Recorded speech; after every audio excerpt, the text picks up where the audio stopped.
ভবানীপুর বিধানসভা কেন্দ্র থেকে আসন্ন নির্বাচনের প্রার্থী হিসাবে বুধবার আনুষ্ঠানিকভাবে মনোনয়নপত্র জমা দিলেন তৃণমূল কংগ্রেস সুপ্রিমো তথা মুখ্যমন্ত্রী মমতা বন্দ্যোপাধ্যায়। দীর্ঘদিনের রাজনৈতিক ঘাঁটি ভবানীপুরেই তাঁর এই মনোনয়ন ঘিরে এদিন ছিল উৎসবমুখর পরিবেশ।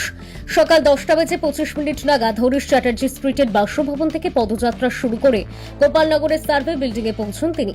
তার এই পদযাত্রায় স্বতঃস্ফূর্তভাবে অংশ নেন বহু সাধারণ মানুষ, দলীয় কর্মী ও সমর্থকেরা। রাস্তা জুড়ে ছিল উপচে পড়া ভিড় ও উচ্ছ্বাস।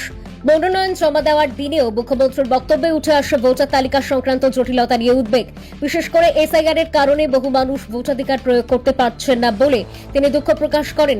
তার দাবি, প্রায় 1,20,00,000 মানুষের মধ্যে উল্লেখযোগ্য সংখ্যক ভোটার এখনও তালিকা সংক্রান্ত সমস্যার জেরে ভোট দিতে পারবেন না। সুপ্রিম কোর্টের নির্দেশ থাকা সত্ত্বেও বহু নাম এখনও অন্তর্ভুক্ত বা সংশোধিত হয়নি বলে অভিযোগ তোলেন তিনি। এই প্রসঙ্গে মুখ্যমন্ত্রী স্পষ্ট জানান, প্রকৃত ভোটারদের অধিকার সুনিশ্চিত করতে প্রয়োজনে তারা ফের আদালতের দ্বারস্থ হবেন। তিনি বলেন, বিচারাধীন তালিকায় থাকা লক্ষ লক্ষ মানুষের ভোটাধিকার যেন কোনোভাবেই খর্ব না হয়। মানুষের ভোটের অধিকার ফিরিয়ে দিতে যা যা করার দরকার আমরা করব, এভাবেই নিজের অবস্থান স্পষ্ট করেন তিনি। মনোনয়ন পর্বে একটি বিশেষ তাৎপর্যপূর্ণ দিক ছিল সর্বধর্ম সর্বসমাজের প্রতিনিধিত্ব। তার সঙ্গে উপস্থিত ছিলেন বিভিন্ন সম্প্রদায়ের প্রতিনিধিরা, যা এক প্রকার ধর্মনিরপেক্ষ বার্তার ইঙ্গিত বহন করে। ফেরহাদ হাকিমের স্ত্রী ইসমাত হাকিম, প্রযোজক নিসপাল সিং সহ অন্যান্য সম্প্রদায়ের প্রতিনিধিদের উপস্থিতি এদিন বিশেষভাবে নজর কেড়েছে। সাংবাদিকদের মুখোমুখি হয়ে মমতা বন্দ্যোপাধ্যায় তাঁর সঙ্গে ভবানীপুরের আত্মিক সম্পর্কের কথাও তুলে ধরেন। তিনি বলেন, আমার ধর্ম, কর্ম, আন্দোলন সবকিছু ভবানীপুরকে ঘিরে। পাশাপাশি তিনি সকল ভাষা ও ধর্মের মানুষকে শুভেচ্ছা জানিয়ে একতার বার্তা দেন। মনোনয়ন জমা দেওয়ার পর তিনি রাজ্যবাসীর কাছে তৃণমূল কংগ্রেসকে জয়ী করার আহ্বান জানান। শুধু ভবানীপুর নয়, রাজ্যের 294টি আসনেই দলের জয় নিশ্চিত করতে মানুষের সমর্থন চান তিনি। মনোনয়ন পর্ব শেষ করেই তিনি ফের নির্বাচনী প্রচারে ব্যস্ত হয়ে পড়েন। আরামবাগ, পান্ডুয়া ও শ্রীরামপুরে পূর্ব নির্ধারিত সভায় যোগ দেওয়ার কথাও জানান তিনি। সেই সঙ্গে বর্তমান আবহাওয়ার পরিস্থিতি মাথায় রেখে সাধারণ মানুষকে সতর্ক থাকার পরামর্শও দেন মুখ্যমন্ত্রী। রাজনৈতিক মহলের মতে ভবানীপুরের বহুত্ববাদী চরিত্রকে সামনে রেখেই নিজের প্রচারের সূচনা করেছেন মমতা বন্দ্যোপাধ্যায়। সর্বধর্মের ঐক্যের বার্তা দিয়ে তিনি স্পষ্ট করতে চেয়েছেন, এই লড়াই শুধু একটি কেন্দ্রের নয়, বরং সমগ্র বাংলার মানুষের জন্য। Bureau report, DN news. আপনাদের সকলকে বলি, আমি 365 দিনই এখানে থাকি। আমার ধর্ম, কর্ম, বর্ণ, আন্দোলন সবকিছুই ভবানীপুরকে ঘিরে। আমি ছোট্টবেলা থেকে এখানেই আছি, এখানেই থাকি, এখান থেকেই আমার সবকিছু। এবং তাই ভবানীপুরের মানুষদের আমার ধন্যবাদ, আমার নমস্কার, আমার সালাম, আমার জয় জিনেন্দ্র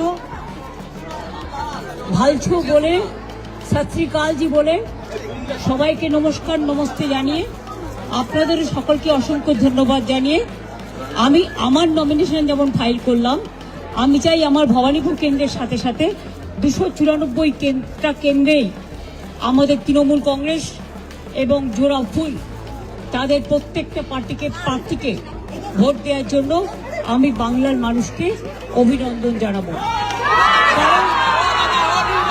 কারণ সরকার আমরাই গড়ব। আমাকে আজকেও প্রোগ্রামে যেতে হবে, এখান থেকে বেরিয়ে আমি বাড়ি হয়ে আরামবাগ, গোঘাটের ওখানে প্রোগ্রাম আছে, বলাগড়, পান্ডুয়ার ওখানে প্রোগ্রাম আছে, দুটো একসাথে, মানে বর্ডারে।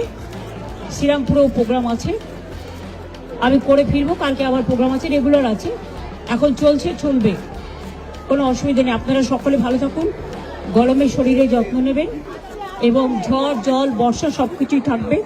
সকলে তার মধ্যে ভালো থাকবেন, সুস্থ থাকবেন, সুন্দর থাকবেন। সকলের জন্য অনেক অনেক শুভনন্দন, শুভ কামনা। আমি মনে দুঃখ নিয়ে করছি, কারণ এত নাম বাদ দিয়েছে মানুষের। আমরা এখনো বলবো, এটা সুপ্রিম কোর্টেরই অর্ডার ছিল। 32 লক্ষ নাম উঠেছে 1,20,00,000 মধ্যে, সেটাও আমার কোর্টে কেস করার জন্য। বাদ বাকি 58 লাখ খোলাই হয়নি। তার মধ্যে কিছু বাদ হতে পারে যারা ডুপ্লিকেট ভোটার বা মৃত ভোটার। বাদ বাকি এমনকি অ্যাডজুডিকেশনে যে 27 লাখ কয়েক হাজার বাকি আছে, 50,000, 60,000 মতো, তাদের ভোটাধিকার দেওয়া উচিত বলে আমি মনে করি। পরে নাম তুলে কি হবে? তারা তো ভোটটা দিতে পারবে না। সুতরাং এটা তো সুপ্রিম কোর্টেরই অর্ডার ছিল, যারা অ্যাডজুডিকেশন আছে তারা জেনুইন ভোটার এবং তাদের ভোটটা তোলা উচিত। এটা সুপ্রিম কোর্টই বলেছিল যে তারা ট্রিব্যুনালে বাদবাকি লোকেরা যাবেন এবং ট্রিব্যুনালে সেটেলড হবে। তাহলে ফ্রোজেন করে দেওয়ার মানেটা কি? এটা আমার মাথায় ঢুকছে না। আমরা এটা নিয়ে আবার যাব, আবার বিচার চাইব।